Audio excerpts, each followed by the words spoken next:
The final episode of Andor ends with Cassian going off on his next mission, bringing his story full circle and finally connecting to Rogue One, a Star Wars story.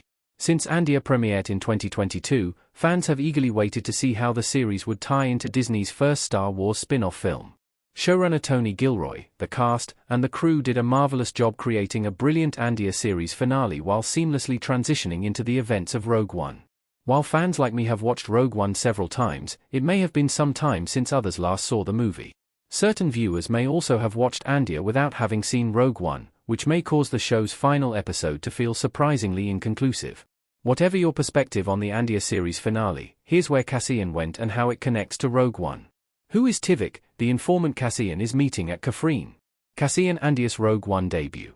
Despite initially being grounded for disobeying orders and violating Alliance procedures, Cassian was permitted to meet an informant on the Ring of Kafrene. General Draven received word that the informant, Tivik, would only speak to Cassian in person, causing Draven to suspect a trap. While he seemed to share some of Draven's concern, Cassian agreed to the mission, knowing it might confirm Luthen Rael's information about an Imperial superweapon.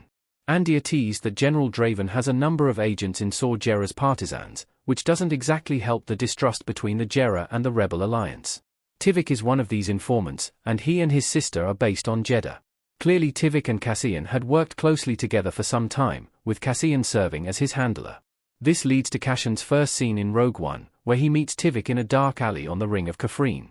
Tivik tells Cassian that an Imperial pilot defected on Jeddah and told people that the Empire was developing a planet killer, and that Galen Erso was involved in its creation. Unfortunately, Cassian is forced to gun down Tivik so he won't be captured and interrogated by stormtroopers. We're literally seeing set up for Rogue One's intro. Every character is in their Rogue One starting position. Although Andor's final episodes don't require viewers to have seen Rogue One, the final scenes emphasize the characters now being in their starting positions for the film, highlighting the importance of what is about to happen. The Rebel Alliance Council has assembled, Melcher trains the troops he will soon lead to rescue Jyn Erso, Saw Gerrera stares out the window of his base on Jeddah, and Director Krennic watches the Death Star's construction. These moments help Andor's finale feel more complete while giving new weight and context to Rogue One's introductory scenes. Krennic's arrival in the flashback evokes more urgency because of how menacing he is in Andor. The events leading to Cassian's mission and Jyn's rescue are clearer, and the rebellion's inner conflict is fleshed out. Most importantly, there are clear parallels between Cassian and Jyn as they struggle to honor the sacrifice of their respective father figures. Cassian has lived his entire life in the Death Star's shadow. Every decision he has made has led to this moment. One of the last people Cassian sees before departing Yavin 4 is the Force healer he spoke with in the previous arc. She sensed a great weight he carried and felt that he had an important destiny, setting up his role in stealing the Death Star plans. This final acknowledgement between the two reinforces how much of Cassian's life has been defined by this destiny. At the start of the series, Cassian prioritized himself and wanted to get as far away from the rebellion as possible. However, his experiences gradually showed him that he could never live with himself if he didn't fight the Empire, and many of them were unknowingly connected to the Death Star. The components Cassian assembled in prison, all his missions on Gorman, and his impending death were all because of the planet-killing space station.